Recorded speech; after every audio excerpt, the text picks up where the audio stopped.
signor Spender, e questa scelta non poteva non essere evidente, il signor Spender prenderà il posto del signor Raoul. E io sono felicissima di poter fin da oggi, e io sono felicissima di poter oggi, e io sono felicissima di poterlo annunciare. Ronconi doveva fare 2 regie quest'anno sulla Gars. È successo molto naturalmente che avendo subito un'operazione un po' prima dell'inizio delle prove mi ha affidato totalmente la regia dei Pretendenti. È una metafora, direi, molto cecoviana, modernamente cecoviana, di un mondo squallido, vuoto, risibile, e si ride infatti anche. Ah, merda! È di una difficoltà spaventosa. Facendo la Gars penso che si possa diventare bravi in scena. Mamma, smetta! Lui ha la grandezza di Chekhov. Tocca a te! Come certi personaggi di Chekhov che magari parlano poco, però il carattere è compiutissimo, e così succede in questo testo. È bellissimo, ci piace moltissimo. Mio marito, suo marito, mio marito. La partitura che lui ha scritto è priva di didascalie, quindi tu non sai i personaggi a chi si stanno riferendo, con chi parlano. La ringrazio, signore. Io stavo per dirlo. La ringrazio, signore. Qui siamo in 17, ognuno dipende da altre 16 persone e deve avere la leggerezza, la capacità di ascoltare, di fluire leggermente tra gli altri e fare in modo che siano gli altri a fare il personaggio, cioè il pubblico, per associazione, per montaggio quasi cinematografico. Dobbiamo lasciare il posto ai giovani, è una regola, e più invecchio, più le penso così. Ho fatto un buon viaggio, signore, sono un po' in ritardo, sono molto grato di avere voluto venire fino a qui. I suoi personaggi sono come degli agglomerati di ricordi, parole dette, non so, alla televisione, alla radio, canzoni, cinema, letteratura. Non c'è partenza senza arrivo.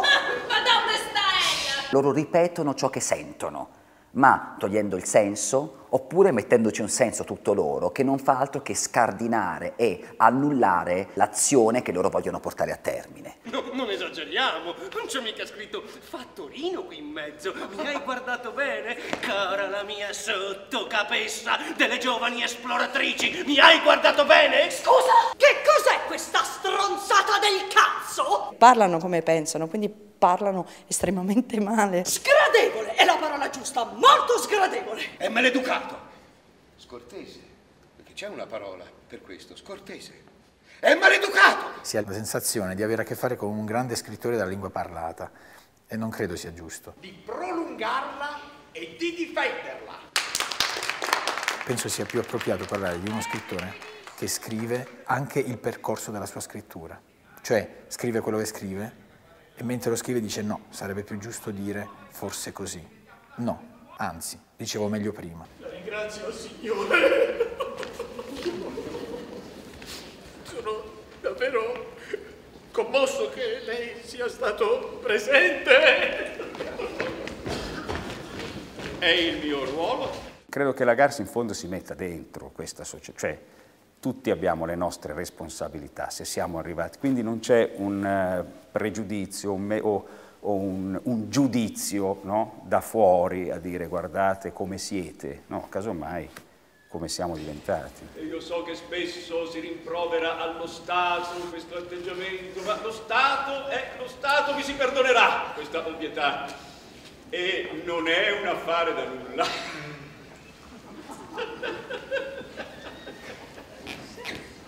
La signora Louis, che fa parte del consiglio di amministrazione, suo marito, non è vero signora, suo marito, che purtroppo ci ha lasciati brutalmente. Siamo pieni di luoghi comuni e quello che realmente siamo sfugge e poi riscompare in un mare di parole. Non sono contenta, poi mi permetta di dirglielo.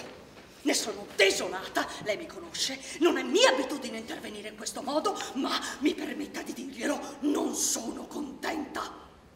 Proprio no, ma neanche un po'.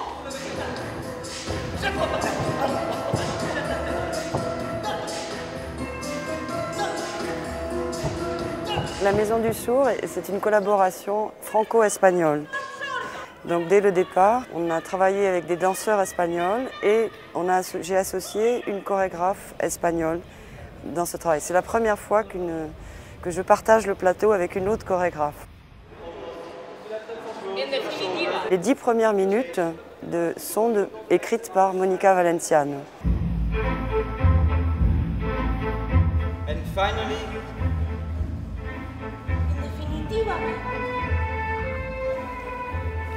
donc j'ai travaillé justement cette question européenne des frontières et des limites.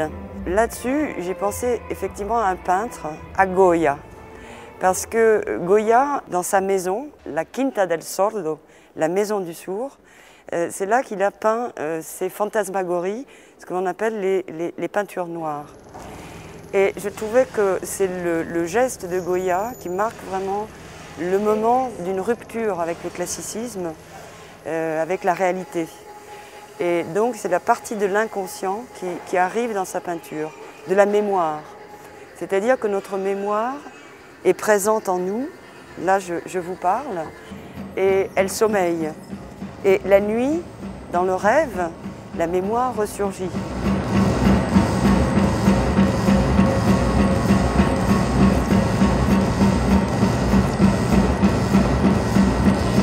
Et nous sommes très très heureux parce qu'on vient de tourner une dizaine de spectacles en Espagne et on finit dans cette belle ville de Florence, dans ce lieu qui est absolument magnifique, où en fait la pièce était tout en noir, tous les murs étaient noirs.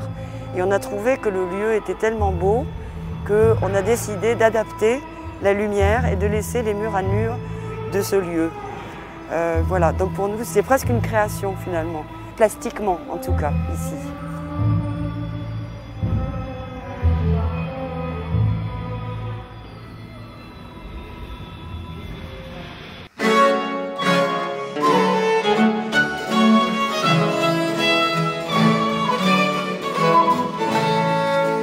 L'homme contemporain cherche dans la musique ancienne une partie de sa mémoire, d'une mémoire qui est porteuse d'émotions, de beauté et aussi de réflexion sur des époques anciennes où nous pouvons découvrir des choses qui n'existent plus aujourd'hui.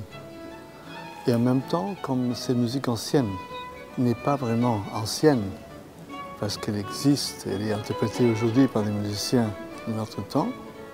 En même temps, il trouve aussi à la fois quelque chose qui est ancien, mais aussi qui est moderne, qui est contemporain. Couperin dit la musique française, c'est comme la langue française. On écrit d'une manière et on prononce d'une autre. Parce qu'on joue inégal, pointé, on fait toutes sortes d'articulations qui ne sont pas visibles, mais qu'on sait que... Et l'autre chose que Couperin disait aussi, qui définit peut-être de manière encore plus forte la différence entre le style français et le style italien et plus européen, c'est j'aime mieux ce qui me touche à ce qui me surprend. Parce que la musique française est basée sur l'émotion. Les clairs-obscurs, il y a une constante entre la musique de Sainte-Colombe, de Marat-Marais et Debussy. Il y a un pont qui se fait.